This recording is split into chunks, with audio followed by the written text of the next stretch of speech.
Punong-puno ng sakripisyo. Tingnan mo ang mga Kristiyano, pag tumanggap ng salapi, ng sahod, ng mana, ng bigay ni mami at bigay ni daddy, inihiwalay ang para sa Diyos. Ganyan ang mga Kristiyano. Sunday, ang mga Kristiyano, pwedeng pumunta kung saan-saan. Pero ang mga Kristiyano, kahit mainit ang panahon, pupunta ng church. Sacrifice.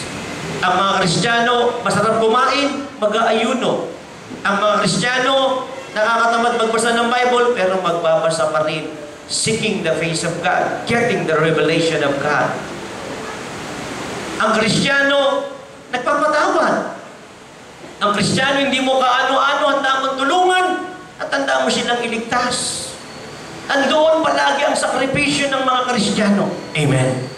Because we are not seeking not just our own good, but for the good of others. Nakikinig pa ba tayo? At anong sabing ganoon sa 33? Even as I try to please everybody in every way, for I am not seeking my own good, but the good of many, so that they may be saved. Anong sabi rito? Sinisikap kong malugod, masiyahan ang bawat isa. Sapagkat hindi ko hinahanap ang sarili kong kagustuhan. Minsan, nag-sacrifice tayo. Anong gusto mo? Yan ba ang gusto mo? Sige. Hindi ko yung gusto, pero para ikaw ay maligtas at masiyahan ka, gugustuhin ko na rin yan. Totoo po yun. Ako'y maraming lugar na napuntahan, hindi ko gustong puntahan. Ako'y maraming pagkain na hindi ko gustong kainin, kinain ko. Maraming taong hindi ko gustong makasalamuha, nakasalamuha ko sila. Sapagkat, ang sabi ni Apostle Paul, I'm not seeking my own good, but the good of many, so that they may be saved. Kaya, we Christians, mga maraming bagay pwede natin gawin, iniiwasan natin. At may mga bagay na hindi natin gustong gawin, ginagawa natin. Bakit? Number 1, para sa ating kaligtasan. Write it down. And number 2, para sa kaligtasan ng marami, ng iba pa. Kinakailangan ding maaligtas ang iba pa. Alam nyo, marami tayong mga manggagawa. Wala silang sahod. Mga allowances lang. Eh lahat naman kami, wala naman kaming sahod, allowances lang. Kaya nga nagpapasalamat ako sa Diyos sa mga nagbibigay ng love gifts. Kasi kung magkaminsan yung binibigay sa aming allowances ni Pastor Roan, hindi sapat. Kulang. Mabuti nilang may mga love gifts na pumapasok, sumusobra pa. Amen? Natakpakan natin si Lord. Natakpakan natin. Lalo na yung nagbibigay ng love gifts. At yung magbibigay pa ng love gifts, so malakpak ng malakas. Amen? Biglang humina. Pumalakpak ako ng sobrang lakas.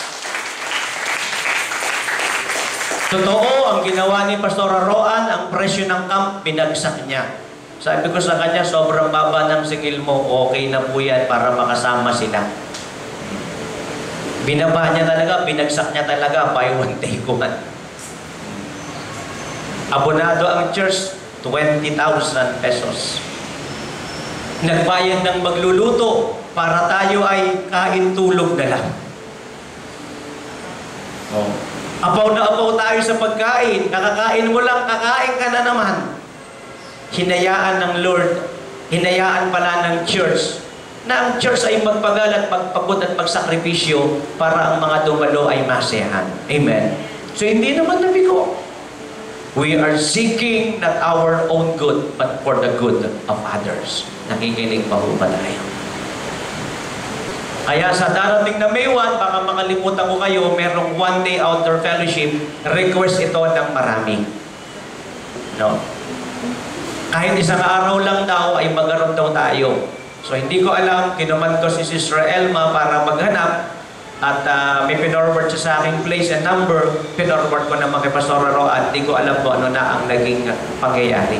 Ngayon, kung may suggestion kayo, magandang lugar, magandang place, na pwede tayo makapag-fellowship for one day, 9 o'clock to 5 o'clock, 9 a.m. to 5 o'clock in the afternoon, sabihin po ninyo. At maaaring masabi natin, lingkod ng Diyos, kaya-kaya namin umupa ng sariling resort, kaya pa nga namin bumili. Opo, totoo po yun. Pero malaki ang kaibahan na ang kasama mo ay Diyos sa araw ng iyong pagliligo. Amen? Mas maganda na kasama mo ang Diyos sa araw ng inyong pagsasaya. Amen? Kompleto at ganap. Glory to God. Totoo po, kaya nating umupa ng sariling resort. In fact, we can buy our own resort. But something is lacking, the presence of God. Something is lacking, the power of the Word of God. Something is lacking, yung pong fellowship with the co-believers in Christ. Yun. Iba yun eh. Malaking bagay yun eh. Alam mo, sarap na kasama mo, kapwa mo mga born-again Christians eh. Naglalaro kayo sa pool, walang nagmumura. Kahit minsan may nalulunod 3 feet. Hindi ko maintindihan bakit may nalulunod na 3 feet. I can't understand, you know. Ang saya-saya. Ako, sa totoo lang, hindi ako marunong lumangoy. Pero, kahit ako marunong lumangoy, nakikita mo yung mga kapatiran, masaya. Ang saya-saya ko na rin. Para ang galing ko na rin lumangoy. Nakakaligayang tingnan. Kahit nung camp talaga, pagod ako talaga, puyat ako talaga eh. Pero masaya akong pinagmamasdan ko yung mga kapatid, masaya akong sila yung naglalaro. Ang saya-saya talaga. Iba sa kasiyahan ng mundo. Ang kaligayahan ng mundo, mayroon siyang binibigay. Pero yung tunay na kaligayahan ng mundo ay hanggang balat lang. Ang kaligayahan ng Diyos, hindi lang hanggang balat, agos hanggang puso. Amen? Agos hanggang puso. Kaya, hindi ako naniniwala, wala kaming pera, hindi ko gustong makasama. Natuwa ako sa patotoo ni Pastor Michael, bagamat hindi kompleto yun, no? Pero natuwa ako sa kanyang patotoo na meron pala tayong kapatid nanguha ng palay. Hindi ko alam kung paano yun eh. Nakikipdampot lang ba? Nakikipalay lang? Parang ng Old Testament, no, yung mga nalaalaglag, nakikipdampot lang. Makaipon lang ng pambayan. Kaya yung iba, nililibre mo na lahat-lahat, nag-iinardi pa eh. Hatid sundo na nga eh. Hindi ako ha-attend. Wala akong make-up, wala akong mascara, wala akong lipstick, o wala akong sapatos. Wala. Ang daming inaangal. If there is a will, there is a way. Amen po ba? If there is a will, there is a way. Ang katotohanan nga lang, talagang pag gusto mong sumama, kahit na wala kang pera, makakasama ka eh. Sabi nga ni Ate Juliet, ako, wala akong pera, nakasama ako. Eh, ganun talaga ang buhay eh. Ay, ayun, 20,000 inabon mo nga ng church eh. Wala kang binayad eh. Masaya ka. Pero si Pastor Rohan, namumroblema sa'yo. Minsan, pinapahintulutan namin yan eh. Na kami na ang mamroblema sa problema ninyo, maging masaya lang kayo. Sabihin mo lang sa amin, sasaya ka, okay na kami na ang mamroblema sa'yo. Okay na yan. Ganun yun. Praise God. Kaya sa May 1, meron tayong 1 day outdoor fellowship. Kung ayaw mo sumama, eh, hindi ka papayag. Amen. Praise God. So, pangalawang dahilan, unang dahilan kung bakit tayo nagsasacrifice, maraming iniiwasan para maligtas. And secondly, gusto mo ring maligtas ang iba pa. Amen. Sabi nga ng Bible, mahalin mo ang Diyos, higit sa lahat. Buong puso, buong isip, buong lakas, buong kaluluwa. Pangalawa, mahalin mo ang kapwa mo gaya ng pagmamahal mo sa iyong sarili. Mahal mo ang sarili mo, dapat minamahal mo rin ang kapwa mo. Amen? Sabihin mo nga sa katabi mo, mahal ka ng Diyos. Amen. Mahal ka ng Diyos. Mahal ka ng Panginoon. Mahal ka ng Panginoon. Mahal ka, mahal ka, mahal ka, mahal ka, mahal ka ng Panginoon. Sa English, Jesus loves you, my friend. Jesus loves you, my friend. Jesus, He loves you. Jesus, He loves you. Jesus, He loves you, my friend. No, di ba? Ang sarap pakinggan nun. Amen po ba? Pag yan ang kinakanta mo, ang sarap pakinggan eh. Mahal. Tingin kayo sa akin, tingin kayo sa akin. Diyan sa labas, mahal ka ng Panginoon. Ganyan, nawala ako sa tono ha. Mahal ka ng Panginoon. Eh kaysa naman, bigla kang titingnan ng mga tao. Harlem Shake. Eh wala silang mapapala sa'yo. Diba? Eh kung sabihin, mahal ka ng Panginoon. Mahal ka ng Panginoon. Alam niyo ba maraming tao ay ang kulang sa kanila ay ang pagmamahal? Yes. Let them know that Jesus loves them. Kaya lagi niyong ipapag-pray yung mga nagbo-volunteer na mga workers natin. Lagi niyong ipapag-pray yung mga manggagawa natin. Lagi niyong ipapag-pray yung mga nagkakaloob. No? Kasi nagsasakripisyo yung mga yan eh.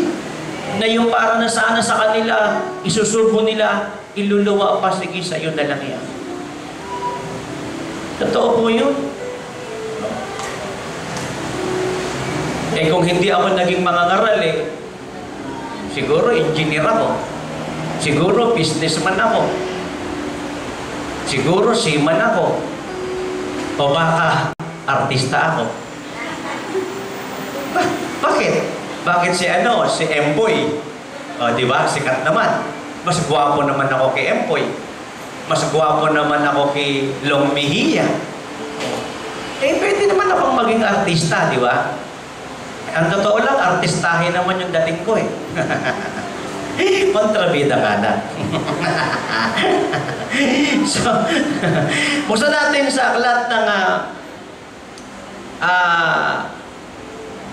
Unang Korinto 14:40. Unahin muna natin yung Unang Korinto 14:40. Tingnan natin. But everything should be done in a fitting, in orderly way. No? Iyan ay patungkol sa church eh. At patungkol din sa ating buhay. Applicable din yan. Sa buhay na ito tsaka sa church, lahat pwede mong gawin, lahat pwede mong sundin eh. May tao pa ho ba rito? Kaya sabi ng Bible, listen very carefully. The Bible says, no, preach the word, 2 Timothy chapter 4 verse 1. Preach the word in season or out of season. Whether you are in the mood or out of the mood. Whether it is welcome or unwelcome. Whether it is acceptable or unacceptable, preach the word. Kaya sabi ni Apostle Paul kay Timoteo, ipangaral mo ang salita ng Diyos na papanahon man o hindi. Tinatanggap man o hindi. Welcome ka man o hindi. Nasa mood ka man o wala. Mainit man ang panahon o malamig. In season or out of season, preach the word. So kagabi, nagpunta ako ng funeral service. And ilang tao ang nagsabi sa akin, kayo lang po. Tinignan ko yung mga paligid ko. Oo, ako lang. Obvious naman eh. Bakit? Sino-sino ba yung mga sinabihan nyo? Sino-sino ba yung mga inimbetahan ninyo na makilamay? Kasi biglaan eh. Bakit ganun? Bakit yung tao pag namamatay hindi nagpapaalam? Bigla na lang namamatay, oy? Basta hindi tayo nakahanda. Diba, biglang namatay. You know? Tapos may mga sinabihan din naman ako tenext ko. Sabi ko, tomorrow night, 9 a.m. funeral service tayo. Ay, 9 p.m. Pag sinabing 9 p.m. funeral service, so we must be there around 8 o'clock to 8:30, di ba? Then 9 p.m., we will start in the funeral service. And as I wonder, sabi nila, kayo lang po. Obvious naman, ako lang eh. Sino ba yung mga sinabihan ninyo? At saka aminin natin, biglaan eh. So, pinag-opening prayer ko si Brother Eric. Brother Eric, opening prayer, ayos na lahat yung mga tao dyan. Paupuin mo na. Sabi ko, yung sound system, kung meron sound system, ilabas. O, nilabas yung sound system. Hindi tayo nakapagdala ng sound system eh. Then, sabi ko sa kanila, inihiling ko ang inyong pandinig. Pero ayaw nyo makinig sa akin, wala kayong magagawa, makakapakinig kayo kasi ang lakas ng sound system.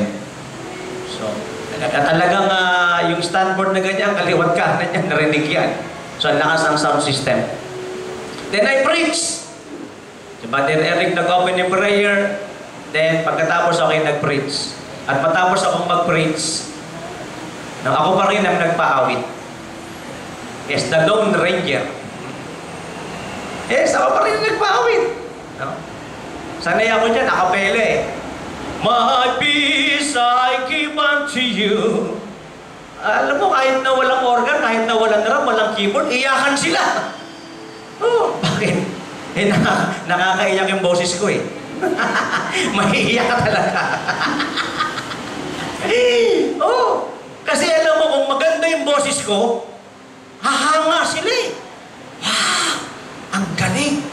At kung yung boses ko naman malamig, giginawin sila. Kung yung boses ko naman ay medyo sweet, makakatulog sila. Ay, yung boses ko talaga nakakaiyak. Iyakan sila. Oh, sabi dito, iyakan sila. Alam mo, nagulat ako kasi pagkanta ko ng may peace, iyakan sila. I give unto you, it's the peace that the world cannot give. Iyakan sila. Grabe. It's the peace that the world cannot understand. Peace to know, peace to live. My peace I give unto you. Lalo umiyak ko! Sabi nila. Ginanaan na ako kumanta. He is our peace. He has broken down every wall. Alam mo, sa iyakan nila, pati ako tuloy naiyak. He is our peace. Sabi ko, sabay pinagliliras ko, isa-isa.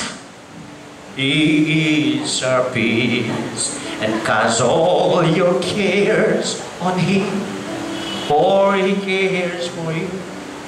Alam mo, kay may kasama, kay wala, kay kakapela yan, kay hindi, no? Kapag hinihingi ng pagkakataon, gagawin mo, amen? Para sila maligtas. Nakikinig pa ho ba tayo? Palakpakan natin ng malakas ang Panginoon Diyos sa mundo. Gusto ko lagi ang tingin sa magandang lalaki sa harapan.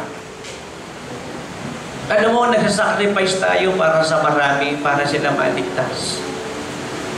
Kaya alam mo, ang maglingkod sa Diyos, sabi ng Bible, whether in the mood or out of the mood, whether it is unacceptable or not, whether welcome or not, ito po ang tingin sa harapan. Alam mo, ito mga katabi, dun sa gwapo ang tingin mo.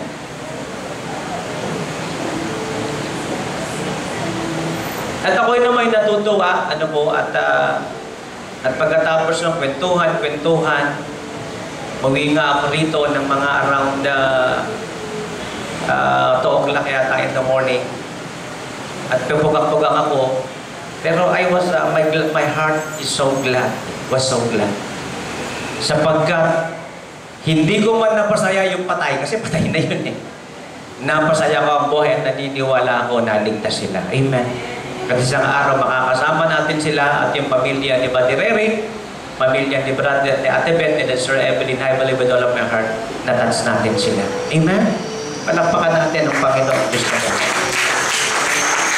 Kaya alam mo, sa buhay na ito, hindi ka magagamit ni Lord mightily effectively pag tayo ay nag-i-entertain. Hindi. Lalo na, nag-practice ka ng pag-awit, nag-practice ka ng pagtugtog, nag-practice ka ng pangangaral. Bigla kang inatake ng inerting. Hindi na ako pupunta, hindi na ako sasama. Uwi na tayo. Wala, patay ka. Imbis na maging blessing ka sa kanila, walang mangyayari. May tao pa mo ba rito? Para maligtas, sabi nga, minsan yung gusto mo, aayawan mo na. Para maligtas. Mga bisyo kasalanan. Para maligtas ang marami, kahit hindi mo sila gusto, gugustuhin mo sila at mamahalin mo sila. Alam nyo, maraming beses na ako nangaral sa Stanford eh. Sabi nga ni Ate Beth sa kagabi, Pastor, sabi niya, iba ngayon, no? Nakikinig sila, no? Tumigil sila na magsusugal, no? Talagang nakikinig sila, Pastor. Sabi sa akin ni Ate Beth, oo nga eh. Dati nun, Pastor, pag nangangaral ka, di ka nila pinakikinggan eh. Totoo. I've been there for so many times, no? Pero, pag pinapapunta ka uli ng Lord, punta ka. Amen po ba? Kaya para sa kaligtasan ng maraming tao, wag lang nating isipin ang ating pangsarili.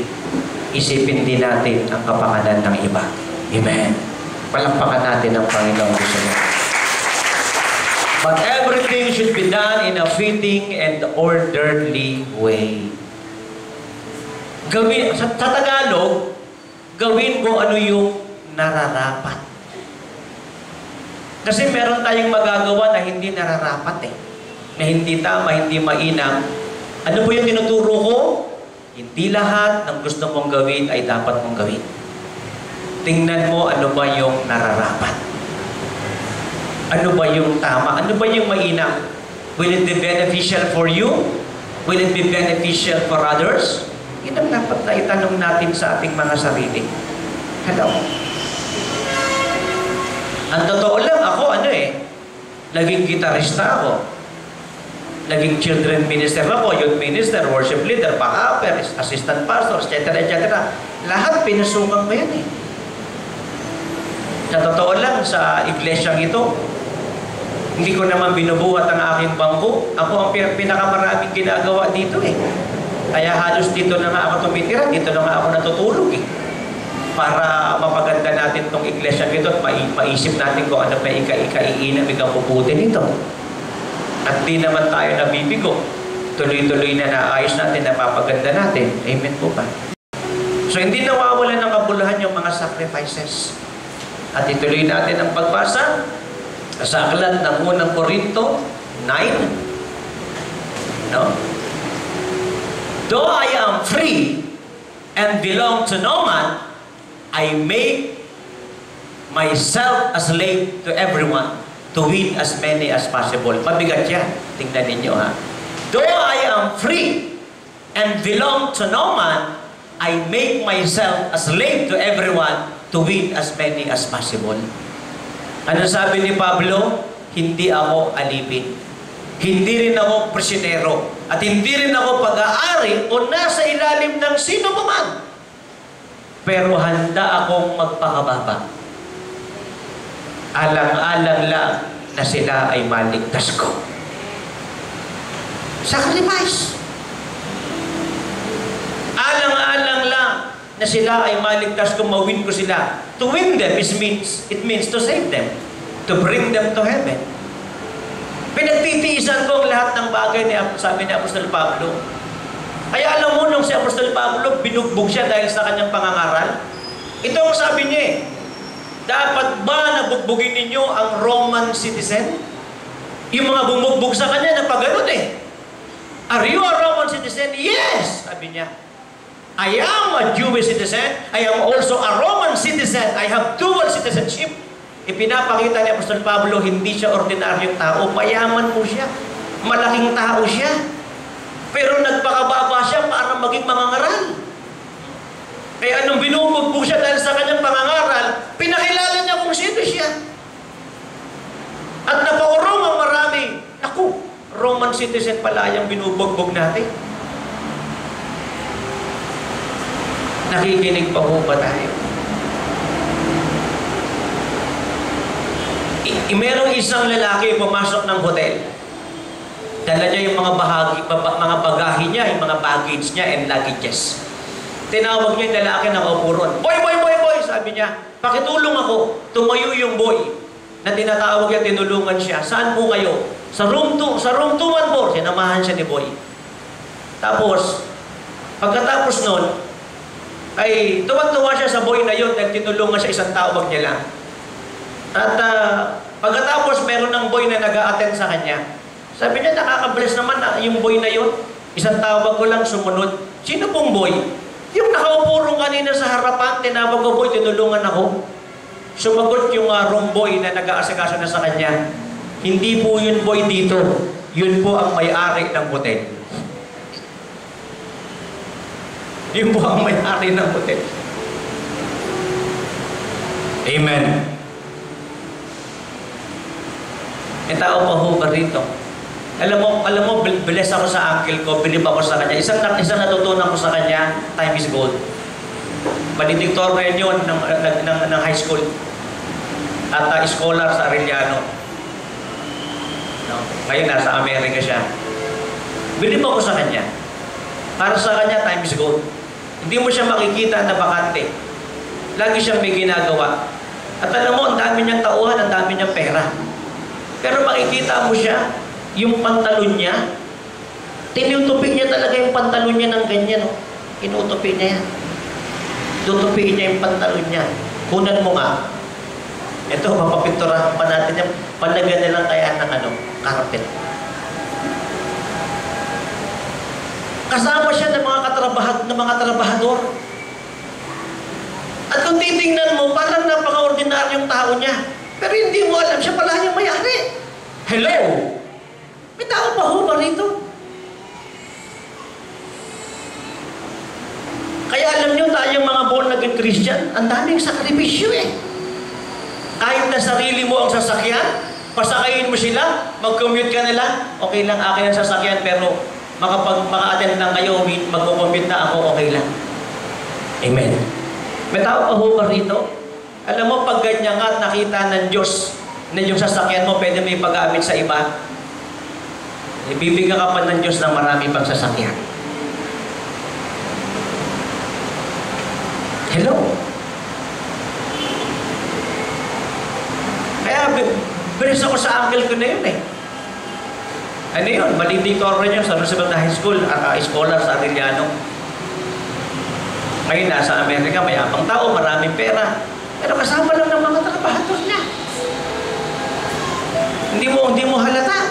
Siya pala yung may-ari.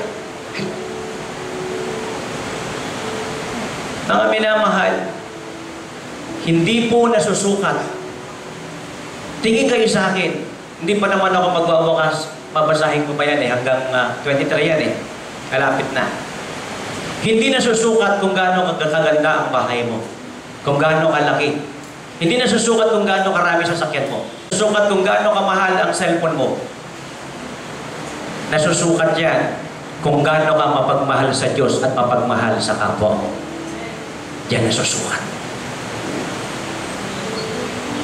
Bahay mo man ay palasyo, kung nakatira naman ay kuwago. Kaya nga kung minsan may mga kanta na pansanlibutan, may kahulugan eh. Bagamat pang pansanlibutan, medyo rock. Pero pakikinggan mo, may kahulugan eh. Mga minamahal, sa mundong ibabaw na ito, pwede mo iporma yung bag mo. Pwede mo iporma ang iyong eyeglass, sunglass. Pero pagdating mo ng langit, hindi yan ang paporma. Ang pinakamahalaga sa langit, number 1, pumasok ka. Pangalawa, maraming kakalapit sa iyo sa langit. Salamat sa iyong mga sakripisyo para ako maligtas. Nandito ako ngayon. Amen? Alam mo, kagabi habang nangangaral ako, merong lasing eh. Maingay siya. Pero pinabayaan ko lang siya. Bagamat para siyang echo ko, nagre-reverberate yung salita ko. Pero I believe with all of my heart, yung isang araw, yung lasing na yun, nandito na yun. Hindi na magiinom ng alak yun. Amen? May tao pa ho ba rito? Minsan nanood ako ng drama. 3 na napunta ng impyerno. Sabi ko, napaka-corny. Walang kabuhay-buhay. Sa Islam na pananalita, walang kalatoy-latoy ang mga nasisipagganap. Kasi, pinalabas sa drama, sa stage play na iyon.